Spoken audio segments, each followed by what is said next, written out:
l'Afrique a encore traversé cette année une zone de turbulence politique. Coup d'État réussi, coup d'État avorté, institutions bousculées, constitution remodelée. Le continent semble vivre dans un cycle où les urnes ne suffisent plus et où la force tente parfois de se substituer à la légitimité. Et au moment où l'on pensait que la vague des putschs s'essoufflait, un événement inattendu s'est produit. Le 7 décembre, République du Bénin, pays pourtant réputé stable, a été le théâtre d'une tentative de déstabilisation avortée. Un choc parce que le Bénin n'est pas n'importe quel pays dans l'histoire politique du continent. Un pays qui a connu, certes, des coups d'État dans les années 60 et 70, des prises de pouvoir successifs, des régimes éphémères, des officiers qui se succédaient au rythme des ambitions, comme le Burkina, le Nigeria ou le Soudan de la même époque. Un pays secoué, fragile, en quête de stabilité. Le 7 décembre, un jour où personne n'attendait le Bénin, et pourtant une tentative de coup d'État, avortée mais bien sûr réelle. Ce choc a réveillé une vérité que beaucoup avaient oubliée. Le Bénin n'a pas toujours été un havre de stabilité. Entre 1960 et 1972, pas moins de 8 coups d'État ont rythmé la vie politique. Des militaires qui se disputaient le pouvoir comme une passation rapide. Le Bénin était même surnommé dans certains cercles diplomatiques le laboratoire des coups d'État en Afrique de l'Ouest. Mais depuis 1990, un tournant, la conférence nationale, le choix du dialogue et une trajectoire nouvelle, pluralisme, transition apaisée, alternance assumée. Un pays cité en exemple dans la sous-région, un pays que beaucoup pensaient immunisé contre l'aventure militaire, alors pourquoi aujourd'hui encore un coup d'État au Bénin?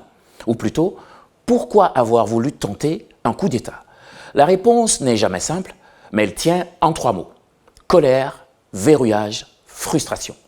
Dans un continent où les coups d'État reviennent chaque année comme une mauvaise saison, c'est toujours la même équation, des institutions perçues comme capturées, des oppositions étouffées, un espace civique contracté et une jeunesse qui ne croit plus aux promesses. Les coups d'État, c'est le point de rupture, le moment où la confiance disparaît, le moment où la politique cesse d'être un espace de respiration pour devenir un champ clos. Mais attention, comprendre, ce n'est pas justifié, car un coup d'État, même raté, même présenté comme une rectification, reste une violence contre l'ordre constitutionnel et une régression dangereuse pour toute démocratie. Alors, la vraie question, la seule, la centrale, pourquoi nos États arrivent-ils encore à faire des coups d'État? Pourquoi ce raccourci du geste brutal du pouvoir par effraction? La réponse, elle est politique, parce que le pouvoir ne circule pas, parce que l'alternance est devenue rare, parce que la parole est encadrée, parce que les frustrations s'accumulent sans soupape, parce que la démocratie parfois se maquille mais ne respire plus.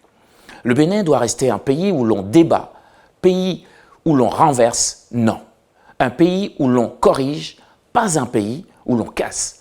Parce que si même les États considérés comme stables vacillent, alors c'est toute la région qui tremble. Et l'éditorialiste pose la question, combien de temps un continent peut-il fonctionner avec des institutions fragilisées et des citoyens frustrés? La vraie solution n'est pas dans les armes, elle n'est pas dans la force, elle n'est pas dans le coup de poing. Elle est dans la confiance retrouvée, dans l'alternance réelle, dans l'ouverture politique, dans un État qui écoute au lieu d'étouffer. Parce que tant que la politique fermera ses portes, les coups d'État continueront de frapper aux fenêtres.